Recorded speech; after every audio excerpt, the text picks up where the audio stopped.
Welcome to Understanding Alzheimer's and Dementia. My name is Amanda. I'm with the Tampa Hillsborough County Public Library. And today we have with us, returning with us today, we are so grateful, Kaylee Mail on behalf of the Alzheimer's Association of the Florida Gulf Coast.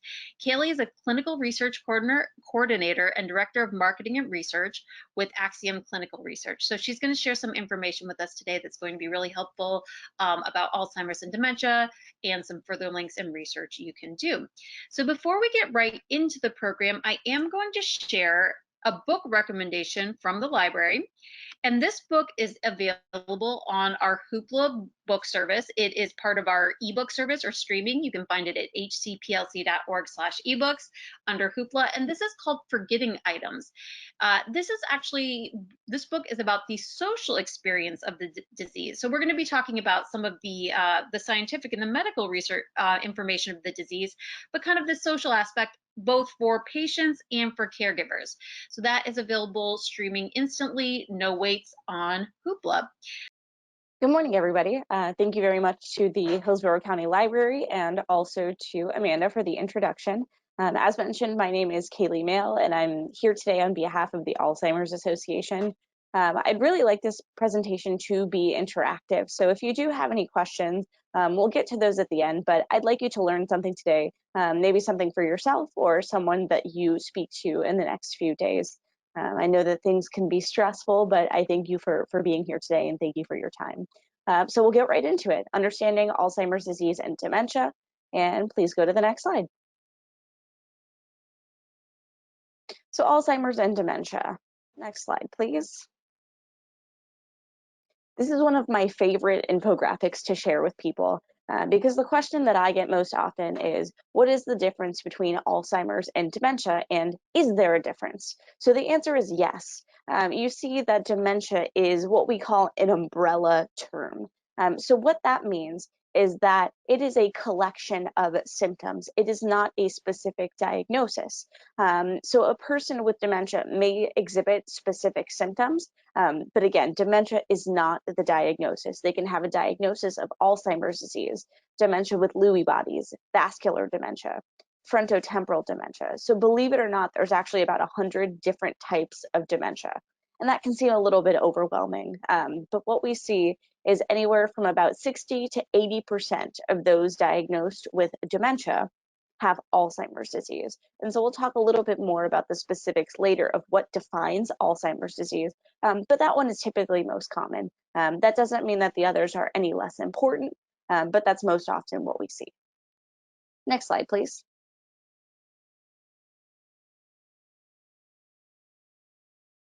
And for anybody that did attend our presentation yesterday, the first few slides might be a bit of review, so we won't spend a lot of time on them, but just so you know, anybody that is new to our presentation, we want to make sure that we're all on the same page. Next slide, please. So Alzheimer's disease in the brain, it was discovered more than 100 years ago by Dr. Alois Alzheimer, and he described these types of changes in the brain, the formation of plaques and tangles. And two terms that you might have heard before that describe those plaques and tangles are tau and amyloid proteins. So they start to form abnormally in the brain and disrupt things like communication. So Alzheimer's disease causes nerve cells to die, which leads to shrinkage in the brain. So that makes sense. Neurons are no longer able to fire. They can't communicate with other parts of the body and the brain.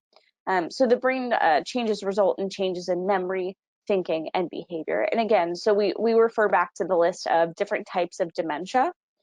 So specific types of dementia will result in specific changes physically inside of the brain. Next slide, please. So we're going to talk a little bit about FDA approved treatments for symptoms of Alzheimer's disease, and I believe we have a polling question to start us off. Okay, true or false? There are several drugs available to slow down the progression of Alzheimer's disease. So we'll give everybody a moment here, but just click on the screen if you believe that is true or false. Okay, so the answers that we received is true. So that's actually incorrect. There are no drugs available that will slow down the progression of the disease. And we'll get into a little bit why that is later. But just for your reference, this one, there are no drugs available to slow down the progression of Alzheimer's disease. Okay, so this infographic tells us a little bit about the types of medications that are currently available. And some of the names might be familiar to you: Aricept, Exelon, Razidine, Namenda, and Nemzaric. Now, I don't want to get super caught up on the names or what it is, what stage they would be prescribed in. And full disclosure here, I am not a physician. So if you have any specific questions, I would always recommend that you discuss them with your physician. But just to talk about these in a very general term, the last drug that was approved by the FDA for the treatment of symptoms of Alzheimer's disease was over 15 years ago. So we know that medical knowledge in 15 years has come a really, really long way. But what that means is the FDA has not found a drug that is more effective or effective at all at clearing the actual underlying cause of the disease. Because again, we know that these are only treating the symptoms. They are not stopping or reversing the course of the disease.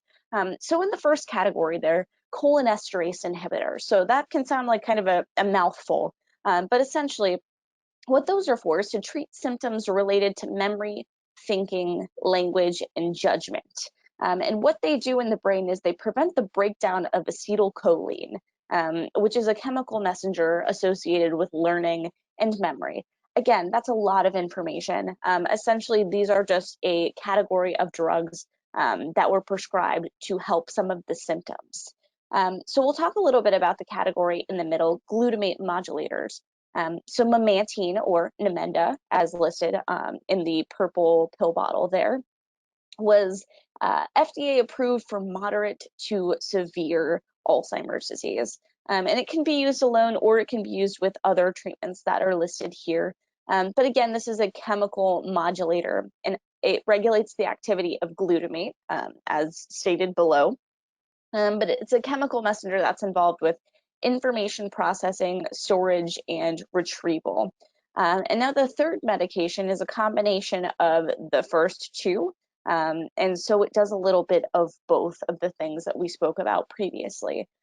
So again, these are the medications that are FDA approved for the treatment of symptoms of Alzheimer's disease. Next slide, please. Okay, so this is just a little bit of a review of what we talked about. But again, so they don't treat the underlying cause of the disease, but in some people can address some symptoms. So these are not for everybody. As always, they should be prescribed by a physician. And we'll talk a little bit more about how to get a diagnosis or when someone would want to take some of these medications a little bit later. Next slide, please. So advancing Alzheimer's research, this is really important because if we think about anything that you have in your medicine cabinet, even from ibuprofen, medication for high blood pressure, anything like that has gone through very, very rigorous testing and has been approved by the FDA. So that means that it's been deemed safe, it's been deemed effective, and it's not had any astronomical side effects or things like that. And those types of things also do have to be reported by the FDA and by the company. Now, I will say too, we touched base on this a little bit yesterday, but any medication that is listed as a supplement, so things like vitamin C, vitamin B12, anything that you're taking over the counter that is technically classified as a supplement, does not need to go through the rigorous process of being approved by the FDA. So this can be a little bit problematic sometimes because we need to make sure that what is actually in the medication, what's listed on the bottle, is what's actually in there. So when we run into things like supplements for memory or for thinking, sometimes we don't know for sure that what's on the label is what's actually in the bottle. So what I would recommend for anything like that is, certainly if a physician recommends, hey, you are vitamin D deficient, here's what you should take, obviously take their advice. But we do just want to make sure that there is a quality and a purity standard with anything that we're taking that's categorized as a supplement. Next slide, please. Okay, so this is a little bit of a timeline in what Alzheimer's disease research currently looks like. So I'll just kind of briefly touch on them and let you know a little bit about where the scientific community is at. So investigating early intervention, there are currently some studies that are looking into people that are at a higher risk of developing Alzheimer's disease or some other sort of dementia, and can we intervene early before they are experiencing any sort of symptoms? So that's what that looks like. Exploring lifestyle factors. This is probably the one that I get questions about most often. You know, is there a silver bullet for not developing Alzheimer's disease? And I'll talk a little bit about specifically some of the studies that are currently going on, moving towards a cure and securing the funds, because we know that none of this would be possible without the funding.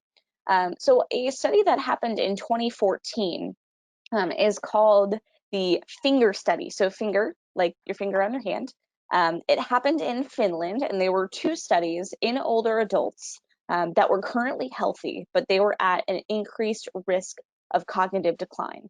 So what they did is they looked at lifestyle factors. They looked at what the person was eating, if they were exercising. Physically, where they lived, was there pollution or any other environmental factors that could potentially change the way that their brain aged.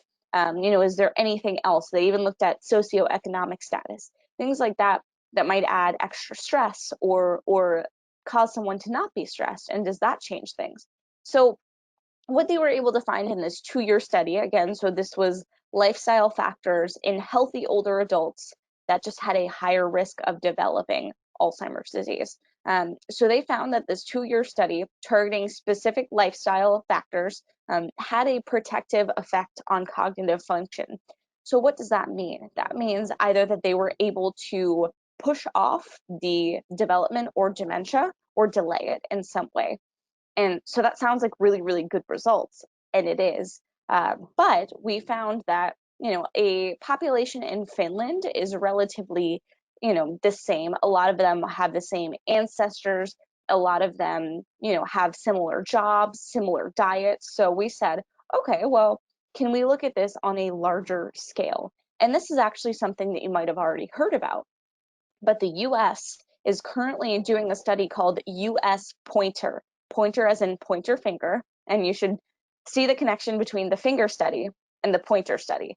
So essentially, the US is now enrolling in a clinical trial across the United States. I believe there are 5 different sites, and they are looking to take a deeper look at some of these lifestyle factors that we talked about in the finger study. So we're looking at diet, we're looking at exercise, we're looking at the environment, we're looking at socioeconomic status, education status, so all of those things, and to see how exactly they contribute to a person developing Alzheimer's disease if they're at a higher risk, or not developing the disease or developing it later in life. So this is something that is ongoing, and you can absolutely look it up. It's relatively early, so there's not a lot of preliminary results, but I would absolutely encourage you to learn a little bit more about it. The other thing that I hear about pretty often from people is asking, is there a blood test available for Alzheimer's disease? And if you follow the Alzheimer's Association, they actually had an international conference in July. It's called AACI. So essentially, that is AAIC, I'm sorry, I got the letters mixed. So that is an international conference of researchers from around the world. And what they announced at that meeting in July was that tau, which we talked about a little bit earlier, it's one of the proteins that jumbles up in the brain and starts to form tangles. So usually we're able to find tau either through a spinal tap or through a PET scan. And if you've had to do either one of those things, you know, A, that it's a little bit expensive, and B, that it can be a little bit invasive. So a spinal tap is actually inserting a needle into your spine. And so what they can find is that they find this tau protein. So what we are looking at is, okay, can we find this in the blood? Because obviously taking blood is a lot easier than either doing a spinal tap or doing a PET scan. It's also a lot cheaper.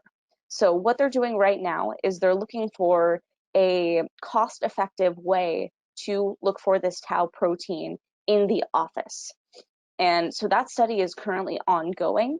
And what they call it is p-tau, the letter P as in Paul, but it stands for phosphorylated tau that we're looking for physically in the blood. So keep an eye out for that as well. Next slide, please. So clinical studies are key to advancing Alzheimer's research.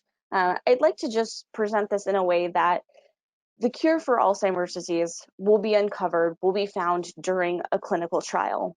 And this is because we know that most likely it's going to be a combination of pharmaceutical or some kind of device and also lifestyle factors. But ultimately, we know that this will be found during a clinical research study.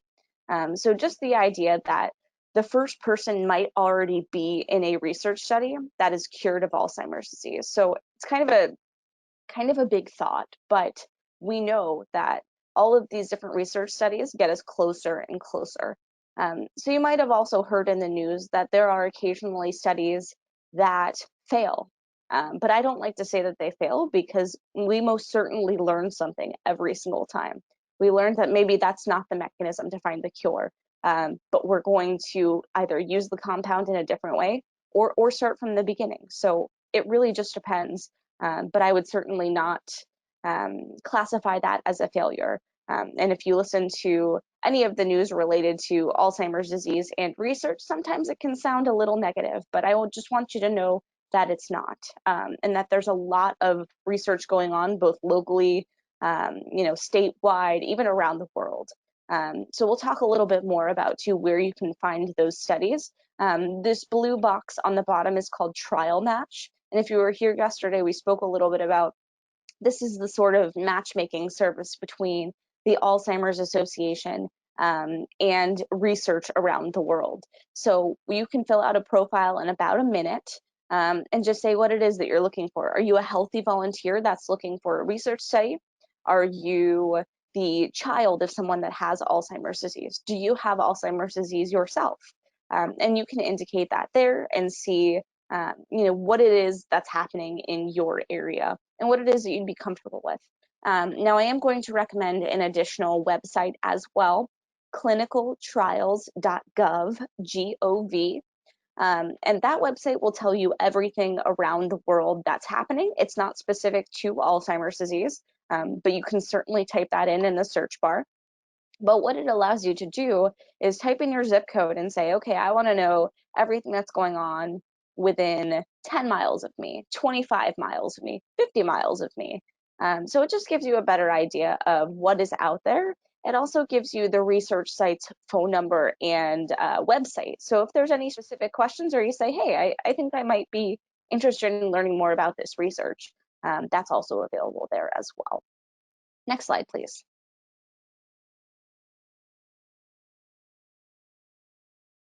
Okay, so this is just a slide. It tells you alz.org/trial match, and that is where the Alzheimer's Association information is available. Next slide, please. So just as a little bit of a wrap up on the Alzheimer's disease research, we've increased our understanding of Alzheimer's disease significantly over the past decade. People living with dementia, caregivers, and healthy volunteers without dementia are needed for clinical studies in order to find methods of prevention, treatment, and ultimately a cure. So there are both drug and non-drug studies taking place across the country and online. So that's a good point. Sometimes it's as simple as a survey. Tell us about your lifestyle. Tell us about what you eat, how often you exercise. And sometimes you don't even have to physically go in. So there's lots and lots of different studies taking place all around the country. Next slide, please. So I'm going to talk a little bit about the Alzheimer's Association because I want people to know that are listening to this program today that there are many, many local programs and services that are available. And if you're here right now, you've heard a little bit about the Alzheimer's Association, but there are many other both live programs, support groups, and people that are on the ground that are available to help. Next slide, please. Okay, I'm going to tell you about the mission of the Alzheimer's Association. The Alzheimer's Association is the leading voluntary health organization in Alzheimer's care, support, and research. Our mission is to eliminate Alzheimer's disease through the advancement of research, to provide and enhance care and support for all affected, and to reduce the risk of dementia through the promotion of brain health. Our vision is a world without Alzheimer's disease. And if you see the phone number on the bottom left corner here, 800-272-3900, that is a 24/7 helpline that is available for anybody that has a question, is looking for support, is looking for more information. And I would absolutely recommend saving that to your phone, because you never know when you might need it, and you might not need it. You might run into someone who would need the information. And additionally, the website alz.org has lots and lots of great information. There's some videos, there's some infographics to just give you more information. And oftentimes I like to point family members there that are not as familiar with the disease or what it might look like in a person, because a lot of people have heard about the disease. But the other thing I always like to say is, if you've met one person with Alzheimer's disease, you've met only one person with Alzheimer's disease. Everybody's a little bit different, and the course of the disease looks different on absolutely everybody as well. Next slide, please. Okay, so we went over the 24/7 helpline and alz.org, but what you can also find is alz.org/CRF, and that stands for Community Resource Finder. So if you're looking for anything like maybe a doctor, or you're looking for home health, or you're looking for an assisted living or a memory care community, this website can help you as well. You put in your zip code, you put in what you're looking for, and it'll give you some local support and resources that can guide you to what you're looking for. So this is a great tool because it will itemize the types of things that you're looking for. But then you can also call the 800 number if ever you needed assistance with this as well. Next slide, please.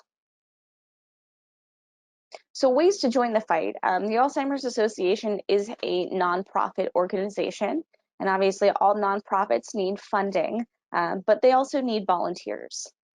Next slide, please. So there are many, many ways to volunteer for the Alzheimer's Association. The first one I'll talk about is through advocacy. So there is a sister organization called Alzheimer's Impact Movement, AIM, or AIM is what we call it. And they are an advocacy organization for pro-Alzheimer's legislation. So especially right now, they are nonpartisan. They like to say that they're not red, they're not blue, but if you mix those two colors together, you get purple, which is the color of the Alzheimer's Association. So again, they just are for pro-Alzheimer's legislation, both on the state and federal level. And they do have a membership program that allows you to support them. So I would go to their website if you need more information on that. We spoke a bunch about Trial Match, but again, this is the clinical trial matching service from the Alzheimer's Association. And at any time you can opt out or get more information on any of the trials. Walk to End Alzheimer's is one of the Alzheimer's Association's biggest fundraising and outreach opportunities. And if you're in the Tampa area, there is actually a Walk to End Alzheimer's happening this Saturday on November 7th. So that is happening virtually this year. So if you drive in your community this year, if you see people with purple flags or purple shirts or supporting the Alzheimer's Association, it's happening from everywhere this year. So it's great to look around and see that truly there are so many people that are affected by this disease, and there are so many people invested in finding a cure. So if that's something you're interested in, alz.org/walk, WALK is a great link. And again, the Tampa Walk to End Alzheimer's is happening this Saturday, but fundraising does go through the end of this year as well. But I believe that is the end of our presentation, so I'm happy at this time to take any questions from our attendees. Okay, so I do want to remind everybody that there is the question section. I'm going to give you time to fill out a few more of the questions there. Thank you so much, Kaylee. That was a lot of good information. And I do want to remind everybody, if there is something you wanted to go back and revisit, we will be posting this to our library YouTube channel. So if you want to go back and look at the specific name of anything or any of the phone numbers or links, you can find that on our library YouTube channel at Tampa Hills Lib. While people are going ahead and filling out those questions, I am going to share, you mentioned advocacy support is so important to the Alzheimer's Association. I am going to launch the poll just to ask permission to our attendees that we can share the registration information, not the full information, the first initial last name with the Alzheimer's Association, so you can, for your grant reporting purposes. So while I could do that, maybe you want to tell us a little bit about that, Kaylee, and I'll go ahead and launch that poll. Sure. So, as mentioned, the Alzheimer's Association is grant funded. So, we want to be able to show our grant funders that we have given information to our community.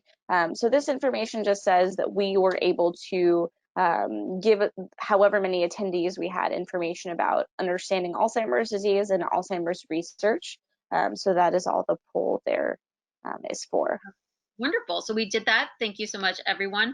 I'm going to go ahead and to launch into some of the questions. And remember, you can still keep submitting those. So one of our first questions is about, so they did enjoy this. It's a lot of the science and the patient focus information. Where can caregivers find more information about maybe their role in supporting someone with Alzheimer's? Sure. So the Alzheimer's Association has lots and lots of support groups. Right now, most of those are happening virtually. But if you go to that alz.org or you call the 800 number, if that's something you're interested in, is participating in a support group, or there's a section on the website as well specifically for caregivers. And I believe there's even information if you're a caregiving spouse, if you're a caregiving child, or different roles of the caregivers, because we know it can be a different experience for everybody. And then something that another question we had, this is a good question. Um, so what we learned from yesterday in today's program is that actually age and not genetics are the biggest indicator of Alzheimer's disease or the under the umbrella of. But does genetics play a factor? People want to know. Yes, so it most certainly does. Many people um, have heard about, there's a community of people, I believe in Colombia, and they, every single member of the family has developed Alzheimer's disease in their 40s. So there is currently a research study going on as to why that is. We know that there are several different genetic links to Alzheimer's disease. But as was kind of briefly mentioned yesterday, if you are the sibling or you are the child of someone that has Alzheimer's disease, your risk does increase slightly. It's anywhere between 2 and 5%, so it's relatively small. But for those people that are concerned, what I would say is just keep tabs on your memory, your thinking, keep up with your doctor's appointments and things like that. And if ever you do have a question or concern, talk to your doctor about it. Well, actually, and that leads into our next question. I'll kind of paraphrase this one. So you talked about some of the more the PET scan and some of the different tests, the spinal tap that you can do for Alzheimer's.